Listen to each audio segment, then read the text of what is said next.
Well, thank you, Nadine. That's what happens if you spend an extended lunch with me. You may get scared to the roots, because you know, that's where it all happens, is going right down to the roots of the matter.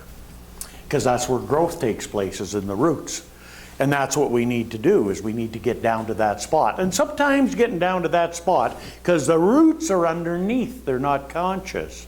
And sometimes we find a lot of things in there that are there, but we don't want to focus on. So we need to look at what we want to do and take it into a different direction. So I like the theme, cultivating a consciousness of acceptance. And then there's, of course, two aspects of that. There's boundaries and there's opportunities. Dr. Holmes said, if pure spirit is at the center of everything and is always responding to our thought, there is no limitation to its manifestation for us except the limitations that we set. And that's the key, is to realize that the only limitations that exist are the limitations within inside of ourselves. So it's a matter of stripping away these encumbrances and getting back to the point of being free. So the first idea here, when we're talking about cultivating a consciousness of acceptance, is to realize that everything that we do in life, every little thought, every little action, every little deed that we have, is really a reflection of how our consciousness is positioned. Basically, it gets down to simplicity. We are always in a state of self-acceptance or self-rejection. Okay? In everything that we do, all our interactions, it's always in that state of self-acceptance or self-rejection. And that's the key in moving forward. And the key in moving forward is there anybody here, by the way, let me just do a survey before I get started. Is there anybody here that has something about themselves that is less than desirable that they would like to change? Okay, so I'm in the right place, right? Yeah.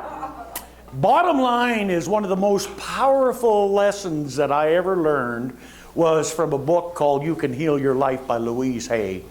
And it's a statement that is an affirmative prayer that is a must for everybody to work with when they work with me, and is an absolute must that they've got to, in order to move, they've got to gain an understanding of what that is.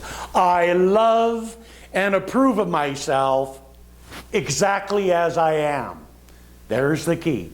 Lots of people can buy into I love and approve of myself. However, that exactly as I am takes us to a different dimension. Okay? And it's been my experience that everybody would like to start somewhere else other than what they are, where they are. If you want to release weight, everybody already wants to start at having it already happen. They don't like to start where they are. Okay? That's just an example. I use that because it's a little personal to me. So, okay? So when I weighed, I'm still working on that one. When I weighed about 165 pounds more than I did, one of the things that I had to do in order to get there was to work with that, loving and improving myself exactly as I am, because I didn't really like myself exactly the way I was. And so part of that was standing in front of a mirror with no clothes on for 6 months. Please, you don't have to visualize. For 6 months with the Buddha there, rubbing the Buddha. I love and approve of myself exactly as I am. And for 6 months, I'm not going to tell you what the voice said. Okay, he said all kinds of hideous things. But eventually I got comfortable. Hey, that's okay. And that's when stuff happens, you see. Stuff happens when you accept yourself exactly the way you are. The good, the bad, and the ugly. And you don't have to share it with anybody because you already know. No need to tell anybody about some of that stuff. Okay?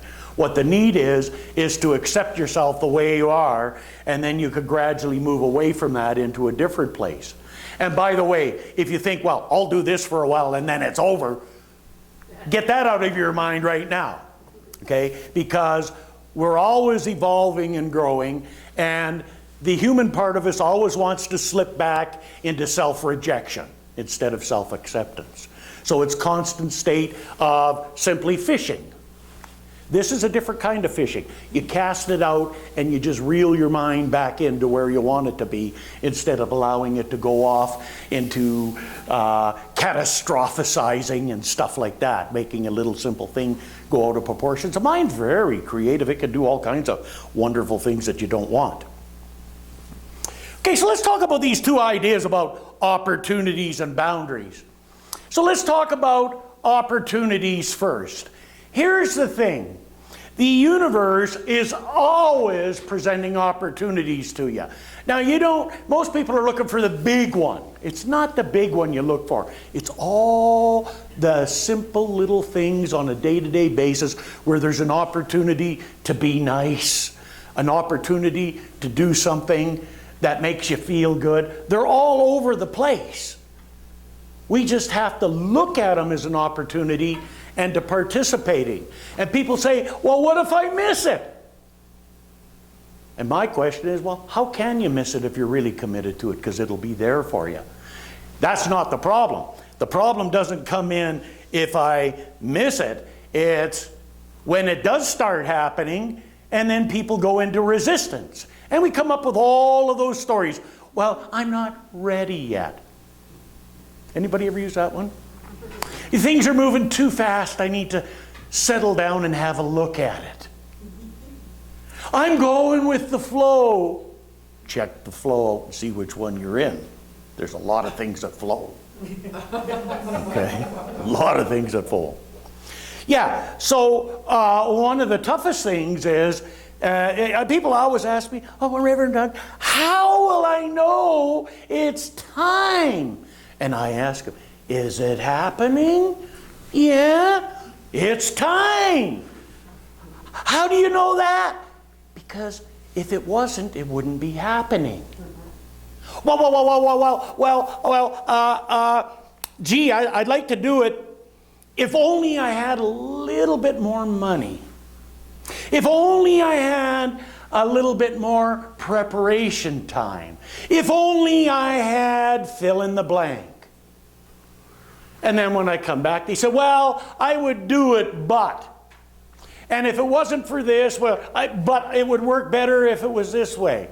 So then you get these two little words that are in there that stall and cheat people out of their opportunities that exist. Because there's loads of them. And by the way, if you miss it, don't worry, there'll be another one coming along anyhow. But if you've got a consciousness of not accepting it and stepping into it, it don't come. And so you live in a world of ifs and buts. And my favorite thing is, if ifs and buts were candies and nuts, I guess it'd be time for Christmas. Okay? And that's where they go. Or of course then you got that attitude, yeah, well, you know, with my luck, when my ship come in, I'd be waiting in the bus depot. And you know what? It's true for that person. You're going to be waiting in the bus depot all your life looking for a ship. And it ain't going to come in. Yeah. Dr. Holmes said limitation is not in the principle or in the law, but only in the individual use of what we make of the principle. So that's the idea about opportunity. There's all kinds of opportunities. All you got to do is declare it, step forward, and step into the experience. It is that simple. However, we don't make it that simple because we add all of that other stuff on it. Well, what if I fail? Who cares? You've had the experience. You won't have to go through the rest of your life saying, well, I wonder what would have happened if I would have. I give my students an exercise to write an epitaph. Not how they want someone to speak, or not how what they would like people to say about them at their memorial, but what they would say because of what you are. And then when you make that declaration, it's simple. All you got to do is go live it. And mine is, here's a man who never said, I wish I would have. So I got my stuff that comes to me, and I think about it. I even put it on the list sometimes. And then I go find it. No, you know, it's really not that important. So I chalk it off the list, and then I go after all this stuff that I want, that it really makes a difference to me. And guess what? I've done it all. And I keep doing it all, just like that. I don't have any things that I would have said that I wish I would have. And did I make mistakes, or would have things that had been different, this would have happened, and blah, blah, or if I'd have kept that a little longer? Yeah, I got loads of them. However, that's just the way it was, and I had the experience, so it's not relevant. What's relevant is what I carry forward from now, from here. And I can guarantee you 100%, the experiences that come your way will be unbelievable, and there'll be great opportunities. But you got to step into that experience and not be in the bus depot when your ship comes in. And that's right here. So opportunities are there. Now the next thing that we got to work with is boundaries. Okay, I got a few smiles here because some people know what I'm going to talk about. There's three aspects with boundaries, and they have to be done in order for us to help us move from a place where we are to where we want to be. And keep in mind, boundaries change, grow, and evolve as we do. So there's three avenues to that. One is setting boundaries with other people. Two is respecting other people's boundaries. And then the third one, and here you are, folks, it's the toughest one, so I saved it for the last, is setting boundaries within yourself and maintaining them. How many times have you told yourself that you were going to start something, and the next day you flew off? Let's try diets, programs, nutritional programs. That's my favorite. And then the next day you don't, because, well, there's only 3 more days left in this week. I'll start at the fresh of the week. Well, there's only 3 more weeks left in this month. I want to start at the start of the month. Well, there's Easter. And you know, the chocolate and the Christmas. Blah, blah, blah, blah. I'll start whenever. Has anybody ever not done that? And see, we're just talking about food. We're not talking about with the rest of our life. So if you're out there and you're setting a boundary with someone and they said they respect it and they kept dishonoring the boundary with you, you'd have to get firm with them, and you probably do it, right? However, how firm do we get to ourselves? And how do we get with ourselves? Not browbeating, but firm. Because you see, it's hard to believe that we're actually going to do something if we keep saying it and not doing it. Right? Somebody kept saying something to you, not doing it. Would you believe them? The answer is no. We got to learn to be able to believe ourselves and trust ourselves. So don't say it unless we're going to do it. Okay? Think about it. Talk about it inside. Go along there. But we've got to respect our own boundaries and limits. Easy to say, harder to do.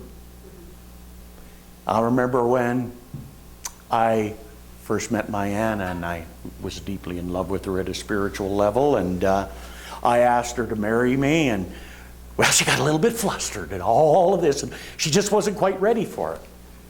So I waited for a while, and I asked her again. Same thing. So I thought, no, this isn't working. So what I'm going to do is I talked to her, and you can ask her.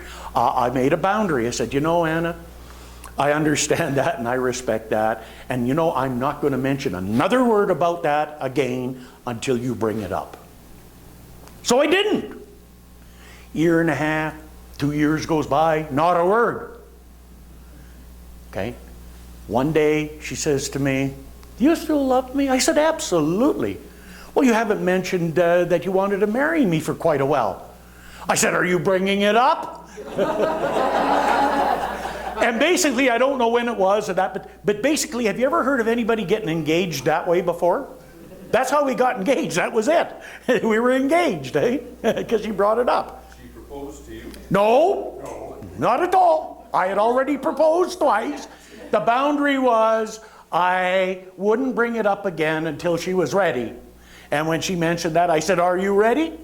Or yeah, she said, are you bringing it up? She said, yes. That's how we got engaged. Just like that. That was the words. Just like that. Okay? So it's really important to do that with people, you know. And sometimes your boundaries change, so we have to learn to be flexible and do that. Then the other thing is when we set a boundary and somebody's not agrees to it and they're not fulfilling that, then you have to bring it to their attention.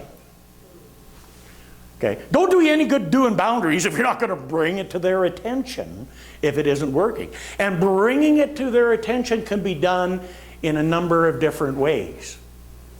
Okay? I won't talk about all the other ones because I'm sure you've experienced them. I'll talk about the way you do it is be real clear on what your intention is before you speak. And then draw it to their attention. And I just had that other experience here a couple of days ago with someone. And I brought it to their attention and they just didn't realize that they were doing that. However, the way we did it, the way I did it was a learning experience for both of us.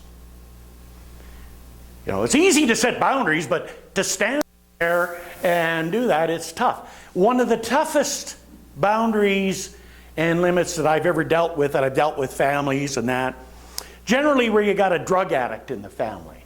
You know, they're already doing it, and it's with the parents and the rest of the kids, and they got the drug addict there. And of course, they're bilking mom and dad to get their fixes and their stuff. And of course, then if mom and dad starts to say no, they threaten to kill themselves. This is, I'm not talking about just occasionally. I've had a lot of this happen, okay, with people I work with. And so they give in and capitulate because they don't want the person to kill themselves. So there they got the in. So the gravy train keeps happening. Huh? Gravy train keeps happening. And when I tell the parents that, because once a drug addict is a drug addict, it doesn't matter, they're a drug addict. And basically they all work the same, yeah? They're not the child or they're not the person that you knew when they're in that state. They're somebody else. And one of the things that has to be done is the line somewhere along there has to be drawn in the sand. And if you really care, we have to say no. So what happens if they kill themselves? My next line is, folks, they might do that. However, you're helping to kill them anyhow by keep feeding them. So they're going to die anyhow. It's just a matter of sooner or later. And that's the choice that you have to make. Sometimes we have to make hard choices. So when I work with people on that, they made hard choices. Some of them have had phenomenal results. And in some cases, the person killed himself. Okay? There's no guarantees on how it's going to work out. The only thing is that's what's necessary sometime in order to preserve the individual's and the family's integrity. Because if not, that addict is so skilled, they'll suck everything out of them. I saw it happen with my brother and my sister. $250,000 out of my dad's bank account, signed the house over to my sister, $350,000 sold, and at the end of the day, what was left? Nothing. Okay? And that was a good example of what happened when people didn't listen to what they needed to do and were in either denial or just couldn't bring themselves to do it because of what might happen. By the way, it wasn't done and they both died. Okay? They both died. So it didn't matter, right? It's just a matter, it just extended it a little bit longer. But the inevitable result is the same. I bring that to your attention because sometimes steps have to be taken in a spiritual way to be able to establish in consciousness and in mind and in the physical form something that people can find some hope in and at least maintain their own integrity and their own healthy well-being and that around them. We have to let the other person make that decision. Okay? Hard thing to do, folks. Not easy. I'm telling you, it is tough. And when you work with someone like that, it's tough when you lose them. However, can't have any attachment to outcome here. You know, we always want to believe that the best happens in all cases. But we also have to allow people to have their choice. Tough decision. However, it needs to be done. Now, the other thing here about moving forward with this opportunities and boundaries and this consciousness of acceptance, is to really take charge of the awareness of what it is that we're saying versus what it is that we're doing. Anybody ever say they were going to do anything and didn't do it? Anybody keep saying they're going to do it? Anybody still saying the same thing that they were saying a few years ago and haven't done it? We all know that, eh? Yeah. And when you're dealing with people, a lot of times people make a good presentation about what they're going to do, but they never follow through. They lack the follow through. So one of the key things for us as individuals in our world is to make sure we don't say anything unless we're going to do it. I learned this a long time ago working with my kids. Saying I would do something and it got there and I just didn't want to do it. Anybody ever have that happen? I just don't want to do it. So I made a commitment to myself not to ever make a promise that I wasn't going to fulfill. And I did that, and sometimes I made a promise I really didn't want to do and lost interest in. However, because I made the promise, I did it. But I don't make a lot of promises. Okay? I make very careful sure that what I say, I'm going to do. Even when I came with on board with the Joy, 11 years ago, Nadine, something like that, and asked me, I had my boundaries, and Nadine will tell you that, and this is where I'm at, and this is what I'm prepared to offer, and this is the type of environment I'm willing to work in at a board level. I'm not willing to do it the way other boards used to do it, and our board doesn't do it that way. We work in this kind of an environment, and it's just wonderful. We've got great people, and we never have any of those kind of stuff because we're all of the same frame of mind. Okay? All open and honest with each other and everything like that. Doesn't mean we agree with each other. Oh, perish the thought, that doesn't happen. But we're open and honest and share and respect each other's opinions, and we come to a conclusion that we're all willing to accept. And that's boundaries, you know. And they change and grow as we change and grow, but it's very important to have those. But it's also important to look at what one says versus what one does. And if you want to get into that, there's a real good story in here. Jesus is talking about basically do to people what you want them to do to you. However, he's talking about by their fruits ye shall know them, one of my favorite expressions. It really doesn't matter what a person says. I listen a whole lot more to what I see him doing. Because what a person does is a reflection of really what they are, not necessarily what they say. And when you could find somebody saying and doing something, saying something and doing what they say, I like that. Then you got it right there, okay? And that's the challenge for us, is make sure you don't say one thing and do another thing. And Jesus has a different way of putting it there. He says, beware of false prophets who come to you in sheep's clothing, but inwardly they are ravening wolves. Ye shall know them by their fruits. He said, a good tree cannot bring forth evil fruit, neither can a corrupt tree bring forth good fruit. Every tree that bringeth not forth good fruit is hewn down and cast into the fire. Whereby their fruits ye shall know them. So that's what it is. We always watch what people do and try to correlate it to what they say. And if we can do that, then you pretty much know that you got a good fix there or somebody that you could work with. But I tell you, I've seen lots of people like that. I remember one guy who was hanging around with our group a number of years ago. Nicest man you'd ever want to meet. Oh, God. And he was a charmer. The girls liked him. And he was just a gentleman and so nice and kind and helpful. And, you know, I seen him before. He was one of those guys that was a wolf in sheep's clothing.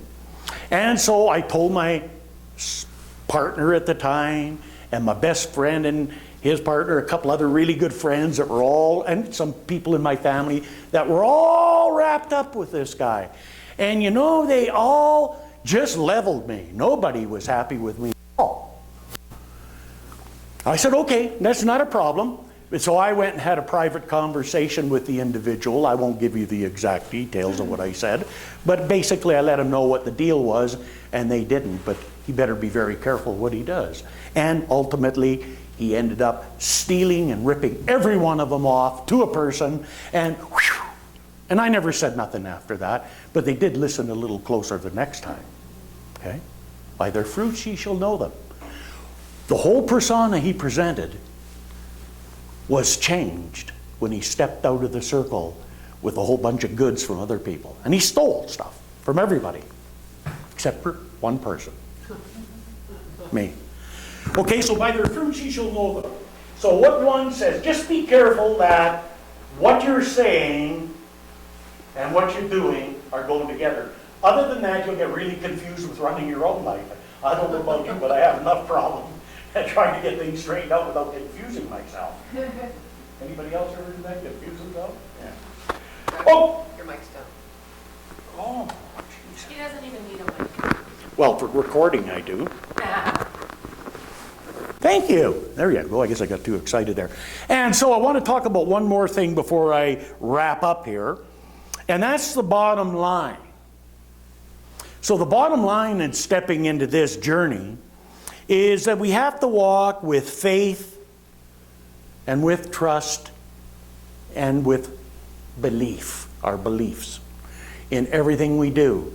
Much like Moses, and you've heard me talk about this before, leading them out of Egypt, which is the physical, and slavery, to the land of Midian, which is the mental, on the way to the promised land, and they had to go through the wilderness. And that's the key that we all got to make in our journey. That place where there's nothing to go on except for faith, trust, and belief in the principle that works through us. And everybody said, well, it's easy for Moses. No, it wasn't. He had to learn how to do that, because when God said, you get down there and you just deliver it to the Pharaoh. And Moses didn't talk very well. He kind of stuttered and stammered and didn't have the confidence to do it. So God gave him a break. He said, okay, you can take your brother Aaron with you, and Aaron can be the mouthpiece. So to overcome his fear of his incompetencies and what he didn't have in himself, he asked for help.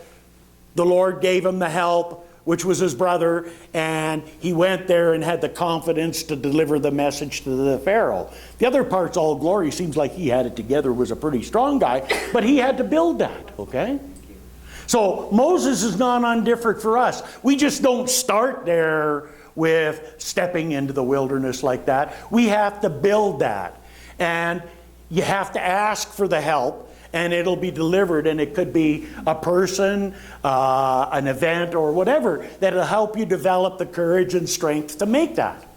So if you're having problems with this, don't feel bad. So did Moses. And you know, he was a pretty influential character in the Old Testament. And his beliefs, his demonstration of that is reflected a lot in the teachings of Jesus and correlated. So, you know, it's just as relevant today as it was then. So when we go into that new experience, that's what we need. We need to have that faith. And we need, we start out with the faith in God.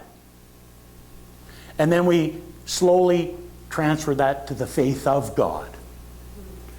Difference is, we need that to get started. But once we are totally convinced of the idea and have that and step forward, we have the faith of God. Little bit of a difference. Takes time to cultivate. Sometimes I step into experiences with the faith of God. Sometimes I step with the faith in God. And sometimes I don't step because I'm not there yet. I got to deal with my stuff. So that's the challenge in everything that we do in this journey, and with every circumstance and event. And it's our jurisdiction because, you know, I always say I have my DGRA degree, and you have to remember that it really doesn't matter what anybody thinks of you. It doesn't. It doesn't matter what they think you should do or what you think you shouldn't. It doesn't matter whether they think you're bad or nice.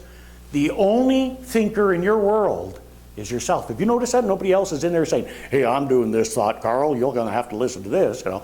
No, nobody else does Carl's thinking except for Carl. He's the only thinker in his world. So remember, yeah, you'd like people to like you and you want to be nice. Everybody likes that. However, it doesn't matter. It only matters what one thinks, because that's the only thinker in the world. So I know for you, as I know for myself, that being the only thinker in our world, my world, and the only thinker in your world, that we believe unconditionally that we're whole, perfect, and complete in all ways and at all times, and that divine spiritual presence that is in us, that works through us by means of us, that is us, expresses our highest and best in all situations and all circumstances at all times. So we know it, we accept it, we give thanks for it, and so it is. So it is.